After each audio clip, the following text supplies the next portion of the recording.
ಈ ಎಲ್ಲ ಆರೋಪ ಪ್ರತ್ಯಾರೋಪಗಳ ನಡುವೆ ವಿಪಕ್ಷ ನಾಯಕ ಆರ್ ಅಶೋಕ್ ಮತ್ತೊಂದು ಬಾಂಬನ್ನು ಸಿಡಿಸಿದ್ದಾರೆ ಈ ಪ್ರಕರಣದಲ್ಲಿ. ಪ್ರಜ್ವಲ್ ಪೆನ್ ಡ್ರೈವ್ ವಿಚಾರದಲ್ಲಿ ರಾಜಕೀಯ ಜೋರಾಗ್ತಾ ಇದೆ. ಎಐಸಿಸಿ ಮಟ್ಟದಲ್ಲಿಯೇ ಷಡ್ಯಂತ್ರವನ್ನ ಮಾಡಲಾಗಿದೆ ಪೆನ್ ಡ್ರೈವ್ ವಿಚಾರದಲ್ಲಿ. ಸುರ್ಜೇವಾಲಾ ಕೂಡ ಇದರಲ್ಲಿ ಇನ್ವಾಲ್ವ್ ಆಗಿದ್ದಾರೆ ಅಂತ ಹೇಳ್ತಾ ಇದ್ದಾರೆ. ವಿಪಕ್ಷ ನಾಯಕ ಆರ್ ಅಶೋಕ್ ಪೆನ್ ಡ್ರೈವ್ ಪ್ರಕರಣಕ್ಕೆ ಸಂಬಂಧಪಟ್ಟಂತೆ ಕಾಂಗ್ರೆಸ್ ಸರ್ಕಾರದ ಮೇಲೆ ಗಂಭೀರ ಆರೋಪವನ್ನು ಮಾಡಿದ್ದಾರೆ. ಜೆಡಿಎಸ್ ಮತ್ತು ಬಿಜೆಪಿಯನ್ನ ರಾಜ್ಯದಲ್ಲಿ ಮುಗಿಸೋದೆ ಈ ಪೆನ್ ಡ್ರೈವ್ ಸರ್ಕ್ಯುಲೇಷನ್ನ ಮೇನ್ ಇಂಟೆನ್ಷನ್ ಆಗಿತ್ತು ಅನ್ನುವಂತಹ ಹೊಸ ಬಾಂಬ್ ಅನ್ನು ಸಿಡಿಸಿದ್ದಾರೆ ಬೆಂಗಳೂರಿನಲ್ಲಿ ವಿಪಕ್ಷ ನಾಯಕ ಆರ್ ಅಶೋಕ್ ಅವರು. ಜೊತೆ ಪ್ರತಿಪಕ್ಷ ನಾಯಕ ಆರ್ ಅಶೋಕ್ ಅವರಿದ್ದಾರೆ. ಸರ್, ಮುಖ್ಯವಾಗಿ ನಿಮ್ಮದೇ ಮುಖಂಡ ದೇವರಾಜೇಗೌಡ ಅವರ ಆರೋಪ, ಇದರ ಹಿಂದೆ ಸೂತ್ರಧಾರಿಗಳು ಡಿ.ಕೆ.ಶಿ ಅನ್ನುವಂಥದ್ದು ಹೌದಾ? ಅಲ್ಲ, ದೇವರಾಜೇಗೌಡ ಒಬ್ಬ ಲಾಯರು, ವಕೀಲ. ಅವ್ರಿಗೆ ಯಾವುದನ್ನು ಹೇಳಬೇಕು, ಯಾವುದನ್ನು ದಾಖಲೆ ಕೊಡಬೇಕು ಎಲ್ಲ ಗೊತ್ತಿರೋವಂಥ ಮನುಷ್ಯ. ಯಾರೋ ದಾರೆಗೆ ಹೋಗೋ ಮನುಷ್ಯ ಅಲ್ಲ, ಕೋರ್ಟ್ಗಳಲ್ಲಿ ವಾದ ಮಾಡಿರೋನು. ಅದರಿಂದ ಅವನು ದಾಖಲೆ ಸಮೇತ ಕೊಟ್ಟಿರೋದ್ರಿಂದ ಇದಕ್ಕೂ 100% ನಿಜ ಅಂತ ಮೇಲ್ನೋಟಕ್ಕೆ ಕಂಡು ಬರ್ತೈತೆ. ನನಗೆ ಅನಿಸೋದು, ಒಂದು ಸರ್ಕಾರವಾಗಿ ಇಂಥ ಒಂದು ಪಾಪಕೃತ್ಯಕ್ಕೆ ಒಂದು ಸರ್ಕಾರನೇ ಇಳಿದುಬಿಟ್ರೆ ನಿಜಕ್ಕೂ ಜನರ ಪಾಡೇನು?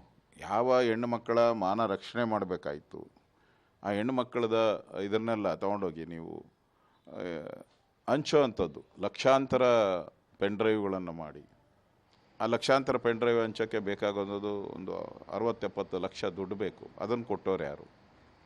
ಮತ್ತು ಈ ಅಪರಾಧಿಗಳು ಯಾರ್ಯಾರು ಈಗ ಸಂಸತ್ತಿದ್ದಾರೆ ಅವ್ರಿಗೆ ಆಮಿಷ ಕೊಟ್ಟಿದ್ದಾರೆ ಅಂತಲೂ ಕೂಡ ಆಪಾದನೆ ಮಾಡಿದ್ದಾರೆ ದೇವರಾಜೇಗೌಡ.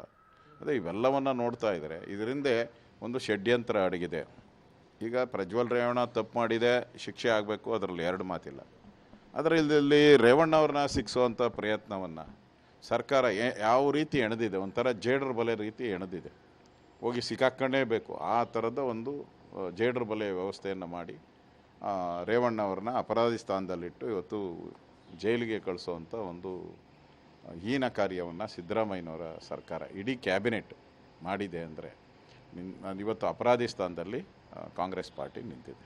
ಯಾಕೆ ಸರ್ಕಾರಕ್ಕೆ ಯಾಕೆ ನಿಮ್ಮ ಮೇಲೆ ಇದು ಅಂತ? ಒಂದು, ದೇವರಾಜೇಗೌಡ ಕೆಲವು ಆರೋಪ ಮಾಡಿದರೆ, ಮೋದಿ ಅವರು ಕೂಡ ಕೆಲವರೊಂದು ಆರೋಪಗಳನ್ನು ಮಾಡಿದ್ದಾರೆ ಖಾಸಗಿ ವಾಹಿನಿಯ ಸಂದರ್ಶನದಲ್ಲಿ. ಎಲ್ಲೋ ಒಂದು ಕಡೆ ಕಾಂಗ್ರೆಸ್ ಬಿಜೆಪಿ ಜೆಡಿಎಸ್ ಮೈತ್ರಿ ಅವ್ರಿಗೆ ಸಹಿಸ್ತಾ ಇಲ್ಲ, ಜೊತೆಗೆ ಒಕ್ಕಲಿಗ ನಾಯಕತ್ವವನ್ನು ವಹಿಸ್ಕೋಬೇಕು ಅನ್ನುವಂಥದ್ದು, ಜೊತೆಗೆ ಕಾಂಗ್ರೆಸ್ಗೆ ಎಲ್ಲ ಮಾಹಿತಿ ಇತ್ತು, ಸಿದ್ದರಾಮಯ್ಯವ್ರಿಗೂ ಕೂಡ ಎಲ್ಲ ಮಾಹಿತಿ ಇತ್ತು. ಈ ಮಾಹಿತಿ ಇದ್ರೂ ಕೂಡ ಯಾಕೆ ಬಿಡುಗಡೆ ಮಾಡಿಲ್ಲ ಅನ್ನುವಂಥ ವಿಚಾರ ಇಲ್ಲಿ ಸ್ಪಷ್ಟವಾಗಿ ಅವರು ಈ ಹೊಂದಾಣಿಕೆ ಏನಾಗಿದೆ, ಜೆ.ಡಿ.ಎಸ್ ಮತ್ತು ಬಿ.ಜೆ.ಪಿ ಹೊಂದಾಣಿಕೆ ಅವ್ರಿಗೆ ಹೊಟ್ಟೆಯಲ್ಲಿ ಒಂಥರ ಮೆಣಸಿನ್ಕಾಯಿ ಇಟ್ಕೊಂಡಂಗೆ ಆಗ್ಬಿಟ್ಟಿದೆ.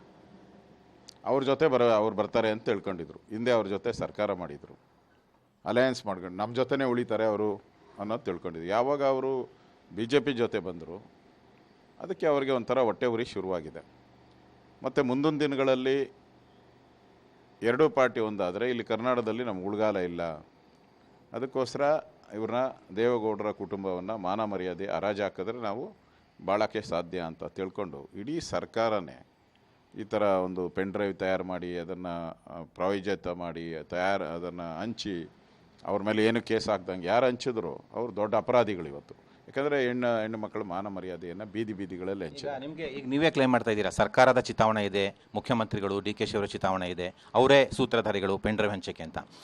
ಇದನ್ನು ಯಾವ ರೀತಿ ಮುಂದಕ್ಕೆ ತೆಗೆದುಕೊಂಡು ಹೋಗುತ್ತೆ ಬಿಜೆಪಿ, ಯಾವ ರೀತಿ ಹೋರಾಟ ಮಾಡುತ್ತೆ ಅಂತ? ಇಲ್ಲ, ಈಗ ದೇವರಾಜೇಗೌಡ ವಕೀಲ ನೇರವಾದ ಆಪಾದನೆ ಮಾಡಿದ್ದಾರೆ, ಇವರೇ ಸರ್ಕಾರನೇ ಅಂತೇಳಿ. ಮತ್ತು SITಯಲ್ಲಿ ಮುಖ್ಯಮಂತ್ರಿಗಳ ಹೆಸರು ಹೇಳಬೇಡಿ, ಡಿ.ಕೆ ಹೆಸರು ಹೇಳಬೇಡಿ ಅಂತ ಹೇಳಿಬಿಟ್ಟು ನನ್ನ ಮೇಲೆ ಒತ್ತಡ ತಂದಿದ್ದಾರೆ ಅಂತ. ಹಂಗಾರೆ SITಗೆ ಏನು ಬೆಲೆನೇ ಇಲ್ಲ, 3 ನಯ ಪೈಸದ ಬೆಲೆನೂ SITಗೆ ಉಳಿದಿಲ್ಲ ಇವತ್ತು.